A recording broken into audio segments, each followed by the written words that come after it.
Hello friends, welcome to MKG kitchen. நாம் இன்றைக்கி பார்க்க போகிறது நான்வெஜ் பிரியர்களுக்கு ஏற்ற மாதிரி நல்ல காரசாரமான காடை கிரேவி தாங்க பார்க்க போகிறோம். அதுக்கு எப்படி செய்யலான்றதை பார்க்கலாம் வாங்க. அதுக்கு முதல்ல ஒரு மசாலா ரெடி பண்ணணும். அதுக்கு ஒரு மிக்ஸி ஜார் எடுத்துக்கோங்க. அதில் ஒரு ஸ்பூன் மிளகு, ஒரு ஸ்பூன் சீரகம், ஒரு சின்ன விரல் சைஸுக்கு ஒரு துண்டு இஞ்சி சேர்த்துக்கோங்க. ஒரு கைப்பிடி அளவு பூண்டு, 2-3 சின்ன வெங்காயம் சேர்த்துக்கோங்க. இப்போ இது எல்லாத்தையும் மிக்ஸி ஜாரில் நல்லா நைஸாக அரைச்சி எடுத்துகிட்டு வந்திருக்கணும். கொஞ்சமாக இதில் தண்ணி விட்டுக்கோங்க, அப்போ தான் நைஸாக அரைப்படும். இந்த அளவுக்கு நல்லா நைஸாக அரைப்படணும். இந்த மாதிரி அரைச்சி எடுத்துகிட்டு வந்துடுங்க. வாங்க இப்போ எப்படி இந்த கிரேவி செய்யலான்றதை பார்க்கலாம். அதுக்கு ஒரு கடாயை வச்சுக்கலாம். அதில் பட்டை, கிராம்பு, சோம்பு ஒரு ஸ்பூன் போட்டு தாளித்து எடுத்துக்கலாம். இது கூட நாம் வெங்காயத்தை கட் பண்ணி வச்சுருக்கோம், இதையும் சேர்த்துக்கலாம். இது கூடவே ஒரு கைப்பிடி கருவேப்பிலை, 2 பச்சை மிளகாவை இந்த மாதிரி உடச்சி சேர்த்துக்கோங்க. இப்போ வந்துட்டு இந்த வெங்காயம் இந்த எண்ணெயிலே நல்லா கோல்டன் ஃப்ரை வரணும். கருகிடக்கூடாது, கலர் மட்டும்தான் சேஞ்ச் ஆகணும். அந்தளவுக்கு நல்லா இந்த வெங்காயம் கோல்டன் ஃப்ரை ஆகணும். அப்போ தான் நமக்கு இந்த கிரேவி டேஸ்ட்டு கொடுக்கும். இப்போ இது நாம் அரைச்சி வச்ச இந்த மசாலாவை இது கூட சேர்த்துக்கலாம்.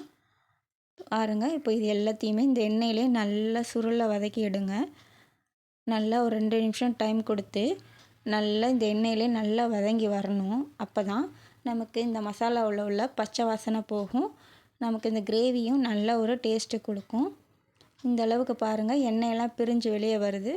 அந்தளவுக்கு நல்லா இதுக்கு லோ ஃப்ளேம்லேயே வச்சு நல்லா சுருளை வதக்கி எடுங்க. இந்த அளவு வரணும். நல்ல கலர் பாருங்கள் எந்த அளவுக்கு இருக்குன்ட்டு. பார்க்கும்போதே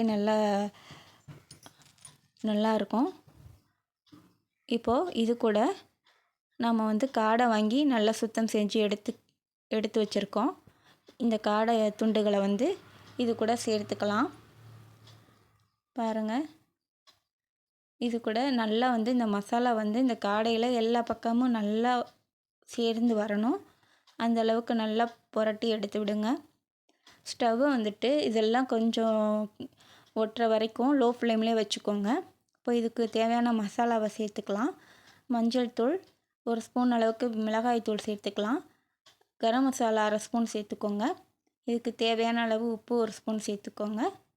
இது எல்லாத்தையும் சேர்த்து நல்லா எல்லா பக்கமும் ஒட்டி வர மாதிரி நல்லா இதை கிளறி விடுங்க. இந்த அளவுக்கு மசாலா இந்த காடையில் எல்லா பக்கமும் நல்லா சேர்ந்து வரணும்.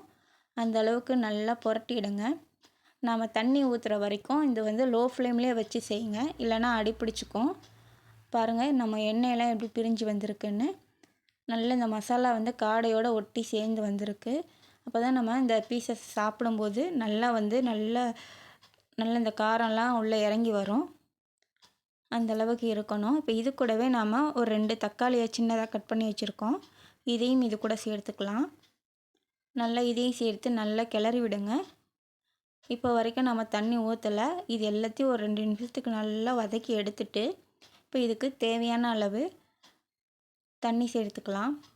இந்த காடை நல்லா வெந்து வரணும். நாம் ஊற்றின தண்ணியெல்லாம் வற்றி நல்லா ஒரு கிரேவி பதத்துக்கு வரணும். அந்தளவுக்கு நல்லா ஒரு லோ ஃப்ளேமில் வச்சுட்டு ஒரு மூடி போட்டு வச்சுருங்க. நல்லா கொதித்து வரட்டும். பாருங்கள், கொஞ்சம் நேரத்தில் திறந்து பார்ப்போம் எந்த அளவுக்கு எண்ணெய் பிரிஞ்சு வந்திருக்குன்னு. நல்லா காடை பீஸும் நல்லா வெந்து வந்துட்டுருக்கு. நல்லா ஜூஸியாக இருக்குது பாருங்கள். நல்லா இதோட மசாலா நம்ம போட்ட காரம்லாம் இந்த காடையில் இறங்கி நல்லா வந்திருக்கு. பார்த்தாலே தெரியும். நல்லா நம்ம ஊற்றின தண்ணி அளவும் நல்லா வற்றி ஓரளவு திக்காயிட்ருக்கு பாருங்கள். ஆனால் நம்ம ஊற்றின தண்ணி வற்றுற வரைக்கும் டைம் எடுக்கணும். அது வரைக்கும் நம்ம வெயிட் பண்ணணும். இந்தளவு வரணும். அப்போ தான் நமக்கு ஒரு கிரேவி பதம் கிடைக்கும். இல்லைனா அப்படியே தண்ணியாக ஒரு குழம்பு மாதிரி ஆகிடும். பாருங்கள், நல்லா கொதித்து வரட்டும். இதை அப்படியே வச்சுடுங்க. தண்ணியெல்லாம் வற்றி நல்ல ஒரு கிரேவி பதம் வந்துருச்சு. பாருங்கள், பார்க்கும்போதே எவ்வளோ அழகாக சூப்பராக வந்திருக்கு பாருங்கள். நல்லா இது ஒரு சாதத்தோடு சேர்ந்து சாப்பிடும்போது நல்லா அருமையாக இருக்கும். டேஸ்ட்டு செம்மையாக இருக்கும். நீங்களும் ஒரு முறை ட்ரை பண்ணி பாருங்கள். Thanks for watching.